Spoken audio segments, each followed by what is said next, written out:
Hey you guys, it's Peter, and welcome to my channel, Peter Likes Books. I have a little bit of a booktube drama video for you today. So if you don't know what you don't know, it is a lot. I have another channel where I do all drama about like makeup gurus and bigger YouTubers and things like that. So this is kind of a mix between like a booktube video, but it's something that I think needs to be addressed on booktube, and my drama channel. I also have a vlog channel where I vlog every day for the rest of my life. I've been doing it for the whole year, but I'm also going to be vlogging for the rest of my life. So, but what I wanted to talk about today is two things, actually. Number one, giving credit where credit is due and being honest with the reader as an author. And number two, people who rate books on Goodreads before they've even read a book, right? And I think we've all like read those kind of comments before on Goodreads, and it's like we pay it no attention whatsoever, right? Like, I don't know about you, but like when I go to read like the description of a book on Goodreads and I want to read somebody's like, is it good? Should I read it or not? I either look, like if somebody gives a book like a 1 or a 5, like I really read their review. And then I'm like, okay, like, and if it's just like, oh, I love this book because I love every book that this person writes, then I don't really pay that much attention. I don't like spoilers on Goodreads, so I don't read the ones that say spoilers on them. But other than that, I pretty much read the reviews before I go into a book to see what I think. And then I kind of read it and make up my own mind. What I thought was interesting was that I was in the bookstore last week, and I'm just going to throw out some questions to the booktube community, as I think one of the things that, if you don't know by now, the booktube community really, I mean, this sounds very, very arrogant, because when I say this, you're going to think I mean like all of the bigger YouTubers, but I don't. I mean any booktuber out there, any bookstagrammer out there, any, book blogger out there. The bookish community is really who dictates what books are going to be popular and what books aren't, right? So you would think as a publishing company, it would be very, very important for you to get your book into the hands of people that are going to talk about it, whether that be booktubers or book bloggers, bookstagrammers, whoever talking about books, right? So if an author came out and had absolutely no desire, especially a young adult author, which I think we all know that typically most of my channel even, most booktubers, book bloggers, bookstagrammers talk about young adult books. I mean, it's probably, I don't know, 80 to 90%. I'm just making up that number, but let's just be for real, right? It's the majority of it. That if you had a young adult book coming out and you wanted it to do well, unless you just knew it was a sure thing, then you would want to get it into the hands of those people because you would really respect what they had to say, okay? And I think even more so, if you really stood behind your product or your book, you would want to get into those people's hands first and have them, like review it and talk about it on their channel. There are a lot of authors out there like L Sullivan who doesn't need to have his book in the hands of these people until it comes out, but he goes to these great extents to like have arcs sent to people. Sean David Hutchinson does the same thing. Julie Murphy does the same thing. John Green did the same thing. To have these books in these reviewers' hands so that they can read it and put out the reviews first so that people go to their trusted, people that they like about books and they do it. So if we had an author that wasn't willing to do that, it would make you question, well, they must just think their shit's so hot that they don't really need to get it in the hands of any booktubers, or book bloggers or bookstagrammers or whatever. I was thinking about this as I was standing in the bookstore, and I noticed that Joy Graceffa's sequel to Children of Eden just came out. I think it's called The Children of the Elite or something like that. And I was like, this is very, very interesting to me that all of a sudden this book is just out, and I know he's talked about it on his YouTube channel, and as a YouTuber, I adore Joy Graceffa, okay? As an author, I don't know that he is an author, so I haven't heard him talk about his process. I've heard him kind of mention it in videos before, but like as an author myself, as a writer, like that knows the grueling hours of scrapping pages and throwing them around and struggling with what a cover will look like and not having anybody interested in your story and having people beta read your book and having to, have other people read it and say, no, this idea sucks or this isn't workable and on and on and on. Being in writing groups, having gone to college to get a degree in writing, things like that. I think for a lot of us out there that are readers and diehard writers, we know that the struggle is real to write a book, right? So to just have a book come out and be like, oh, my pretty book is out, I ain't buying it, okay? Especially when I haven't seen not one booktuber that I respect do a review of these books before they've come out. So I remembered, this was interesting, a picture that I had just seen on Goodreads when I went to Children of Eden to see the reviews. And I'll tell you why I had gone to get the reviews. Excuse me, I need to have my throat is killing me. I was in the bookstore, I talked about it in a video. Somebody said, you bash these books, but you, because they're supposedly ghostwritten, because I have an issue with a fictional book being ghostwritten and somebody else slapping their name on it to just sell it. I have an issue with that. It's the same thing as I have an issue with a fashion designer saying, I'm going to put a line of clothes out, and really it's Judy Smith back there, and she's designed every stitch of clothing, but I come out and I say it's my line. No, it's not my line of clothing. It's not my creativity. I don't care if it's my idea. That's called brainwash, or see? That's called, like brainstorming together as a team. Then we need to give equal rights to that. Then that would be Peter Monn and Judy Smith, our collab. That would not be Peter Monn, who just puts my name out there because I'm famous, right? But this is a new thing that we see with all these YouTubers and all these famous people. But I had gone to the Goodreads for Children of Eden because I thought, I really want to read the reviews of it, and maybe I will give this book a chance. No, PP. PP's like, oh, there's birds and squirrels and everything out there. PP, no, ma'am. So anyway, I was like, well, I'll go, and if the reviews are really that good and positive, then I will read the book, and I will give a fair review of it on my channel, because I don't really see a lot of fair reviews of Joey's books on here, right?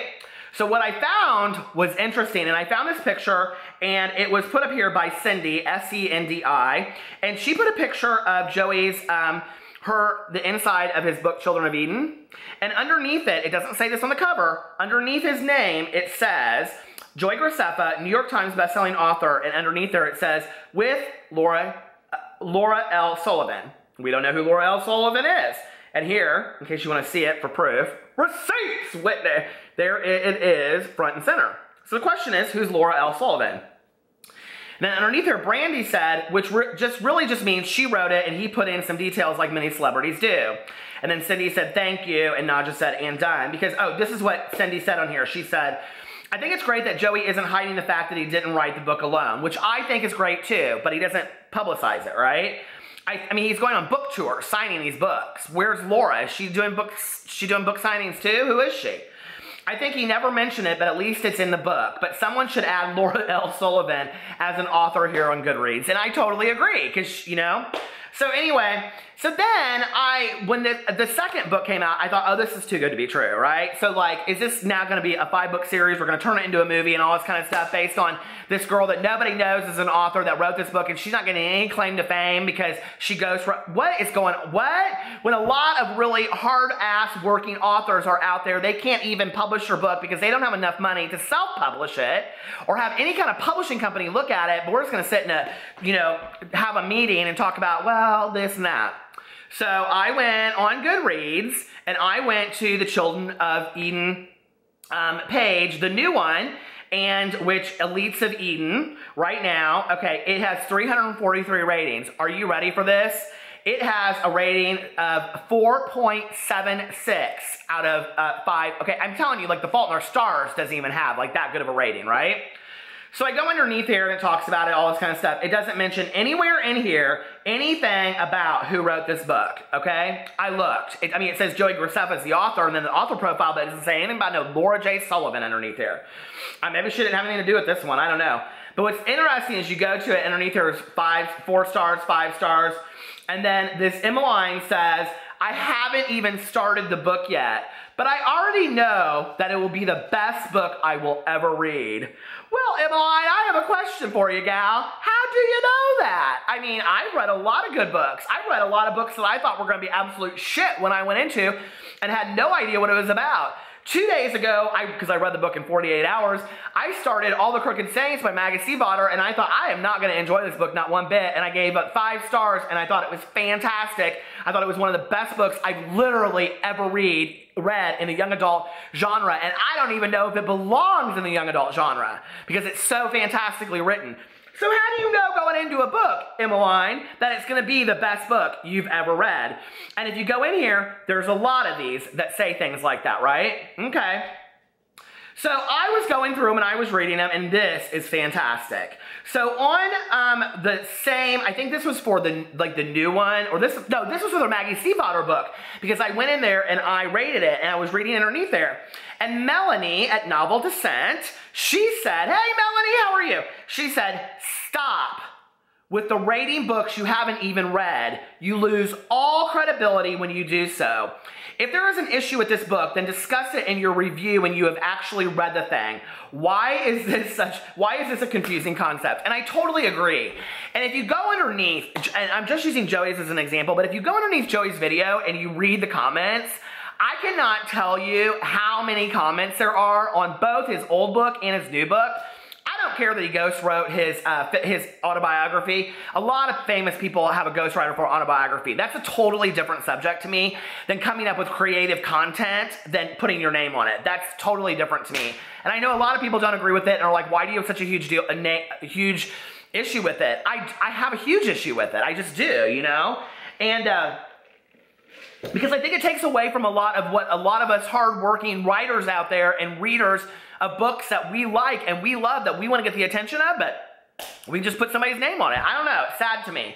But if you go underneath the reviews under there, I mean, literally, there are so many that say, "I haven't read the book yet, but I know I'm going to love it. I haven't read the book yet." I mean, you almost kind of wonder, are they all written by the same person? Like, this is going to be the most fantastic book I've ever read. I can't wait till I can't wait till I get my copy, but it's going to be fantastic. 5 stars. You're giving a book 5 stars that just because you like somebody that you don't even own the copy of the book yet? Like, what? Now, I know they call me the old man of YouTube, but listen, baby, it doesn't take a whole lot to figure out that that's some grade A bullshit right there when it comes to rating books.